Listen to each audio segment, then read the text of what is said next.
warahmatullahi wabarakatuh. Perkenalkan, nama saya Agnes Putri Nurkubais. Saya dari Institut Agama Islam Negeri Kendari, Prodi PGMI atau Pendidikan Guru Madrasah Ibtidaiyah. Dan pada kesempatan kali ini saya akan membahas tentang apa sih itu RPP, kemudian bagaimana langkah-langkah dalam menyusunnya. Dan juga di sini saya akan memberikan salah satu contoh pengajaran dari RPP itu sendiri atau sesuai dengan pengajaran sesuai dengan RPP. Nah, buat teman-teman silakan disimak video atau penjelasan yang akan saya berikan terkait dengan RPP itu sendiri. Jadi, apa sih itu RPP? Oke, jadi rencana pelaksanaan pembelajaran atau yang sering dikenal atau disebut dengan singkatan RPP merupakan rencana yang menggambarkan prosedur dan pengorganisasian pembelajaran untuk mencapai satu kompetensi dasar yang ditetapkan dalam standar isi dan dijabarkan dalam silabus. Kemudian, menurut Permendiknas nomor 41 tahun 2007, komponen RPP itu sendiri terdiri dari berbagai macam. Yang pertama ada standar isi mata pelajaran, kemudian yang kedua ada kompetensi dasar, yang ketiga indikator pencapaian kompetensi, yang keempat tujuan materi ajar, yang kelima alokasi waktu, kemudian ada metode pembelajaran, kegiatan pembelajaran, penilaian hasil belajar, dan yang terakhir adalah sumber belajar. Sekarang kita melangkah pada langkah-langkah menyusun RPP. Jadi menurut Permendiknas nomor 41 tahun 2007 ada 11 langkah penyusunan RPP.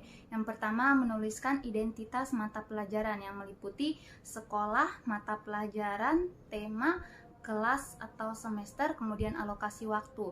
Nah, sebagai contoh, sekolahnya Min 1 Kendari, kemudian mata pelajarannya PJOK, selanjutnya untuk temanya sendiri tema 5 pengalamanku, kelas 1 semester 2, untuk alokasi waktunya 1 kali 35 menit. Nah, perlu diketahui ini untuk 1 kali pertemuan.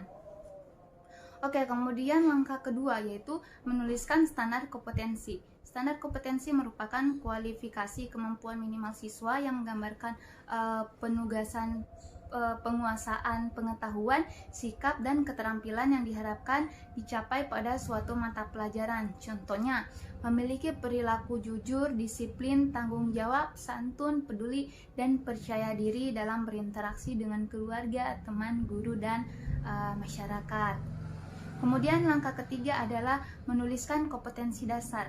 Kompetensi dasar adalah sejumlah kemampuan yang harus dikuasai peserta didik dalam mata pelajaran tertentu sebagai rujukan penyusunan indikator kompetensi. Contohnya, memahami berbagai gerak dominan dalam aktivitas senam lantai. Kemudian langkah keempat adalah menuliskan indikator pencapaian kompetensi. Nah, indikator pencapaian kompetensi adalah perilaku yang dapat diukur atau diobservasi untuk menunjukkan ketercapaian kompetensi dasar tertentu yang menjadi acuan penilaian pada mata pelajaran. Contohnya seperti gerak bertumpu dengan tangan. Gerak bertumpu dengan tangan itu terdiri dari beberapa gerak, ada gerak bergantung, gerak ayunan, kemudian gerak melayang, ada juga gerak mendarat. Nah, kemudian kita masuk pada langkah kelima. Jadi langkah kelima itu adalah merumuskan tujuan pembelajaran. Nah, tujuan pembelajaran ini menggambarkan proses dan hasil belajar yang diharapkan dapat dicapai oleh siswa sesuai dengan kompetensi dasar. Kemudian tujuan pembelajaran ini dibuat berdasarkan SK, KD, dan indikator yang telah ditentukan. Kemudian kita masuk pada langkah ke-6.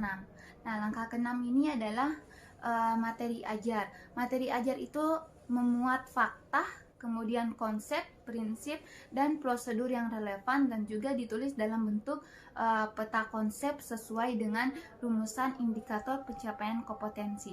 Nah, langkah ke-7 ada alokasi waktu. Nah, alokasi waktu sendiri ini ditentukan sesuai dengan keperluan untuk pencapaian kompetensi dasar atau KD dan beban belajar. Nah, Untuk langkah ke-8 itu adalah menentukan metode pembelajaran.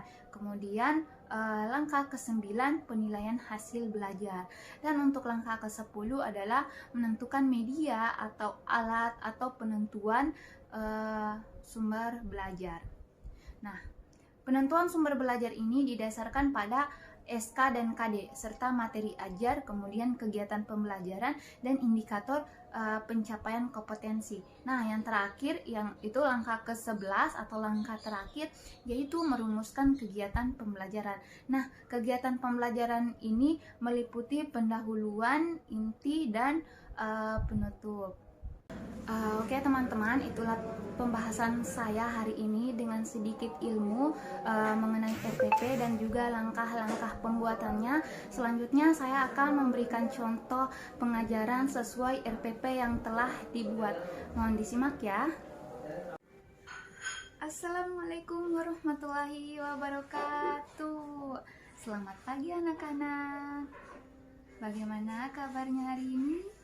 Alhamdulillah baik semua ya, dan tetap harus semangat dalam belajar untuk menuntut ilmu ya, karena ilmu itu sangat penting dan bermanfaat bagi kita semua. Nah anak-anak, ada yang tidak hadir hari ini? Alhamdulillah hadir semua ya. Oke, sebelum kita memulai pelajaran, terlebih dahulu kita berdoa. Oke, doa dimulai. Alhamdulillah doa selesai. Nah anak-anak, minggu lalu kita sudah belajar mengenai budaya hidup sehat. Nah sekarang kita akan masuk pada materi mengenai kebersihan diri. Oke, sebelum itu Ibu ingin bertanya, ada yang pernah sakit perut? Wah, hampir semua ya pernah. Nah bagaimana rasanya sakit perut? Sakit ya? Ya tentunya sakit, namanya juga sakit perut. Oke, jadi sakit perut itu bisa disebabkan oleh berbagai hal. Bisa itu karena terlambat makan, bisa juga karena salah makan, atau bisa juga disebabkan karena kita tidak menjaga kebersihan. Nah anak-anak, kali ini kita akan belajar tentang menjaga kebersihan diri. Setelah belajar, Ibu harap kalian dapat mempraktikkan menjaga kebersihan kuku dan kulit. Kemudian kalian dapat mengenal akan pentingnya kebersihan bagi kesehatan atau bagi diri kita sendiri. Nah, coba semua diangkat jarinya. Oke, sekarang Ibu mau tanya, di mana letak kuku-kuku? Ayo coba jawab. Ya, betul sekali. Jadi kuku-kuku terletak di ujung jari, baik jari tangan maupun jari kaki. Nah, ada kukunya yang panjang? Ada? Wah, ada ya. Harus segera dipotong ya, karena kuku yang panjang merupakan gudang dari penyakit. Karena kuku yang panjang bisa sebagai perantara masuknya cacing atau kotoran ke dalam kuku kita, kemudian masuk ke dalam tubuh pada saat kita sedang makan. Kalau kuku kita pendek, maka kotoran tidak akan masuk. Jadi kuku jari kita harus selalu bersih dan pendek. Nah, bagaimana cara membersihkan kuku? Ada yang sudah tahu? Ya, betul sekali. Jadi dengan cara cuci tangan bersih-bersih, kemudian memakai sabun. Tapi bukan cuma itu saja ya anak-anak. Agar kuku kita pendek dan juga bersih, maka kita harus memotong kuku dengan alat pemotong kuku atau dengan gunting kecil. Ada yang sudah tahu bagaimana cara memotong kuku? Belum ada ya. Nah, kalau belum tahu, maka kalian jangan malu meminta bantuan, baik kepada orang tua atau kepada kakak, tapi yang sudah besar ya. Nah, selain pendek, kuku jari kita juga harus dijaga kebersihannya. Caranya bagaimana? Dengan rajin mencuci, baik cuci tangan maupun cuci kaki, menggunakan air yang bersih dan sabun agar benar-benar bersih dari kotoran dan juga kuman. Nah anak-anak, apakah kalian sudah mengerti mengenai pentingnya menjaga kebersihan. Ada yang mau bertanya? Oke, tidak ada ya. Jadi Ibu harap setelah Ibu menjelaskan kepada kalian, kalian bisa menerapkan kebersihan pada diri kalian agar nantinya kalian tidak terkena penyakit. Oke, jadi sampai situ saja ya, karena kalian sudah mengerti. Ibu tutup pembelajaran kita hari ini dengan ucapan basmalah. Bismillahirrahmanirrahim. Assalamualaikum warahmatullahi wabarakatuh. Oke teman-teman, itulah tadi pembahasan saya hari ini dengan sedikit ilmu mengenai RPP, kemudian langkah-langkah pembuatannya, dan juga contoh pengajaran sesuai RPP yang telah dibuat. Semoga bermanfaat yang video saya dalam video yang telah saya jelaskan dan dapat dimengerti. Cukup sekian dari saya, Agnes Putri Nurkubais dari Institut Agama Islam Negeri Kendari. Terima kasih dan sampai jumpa. Wassalamualaikum warahmatullahi wabarakatuh.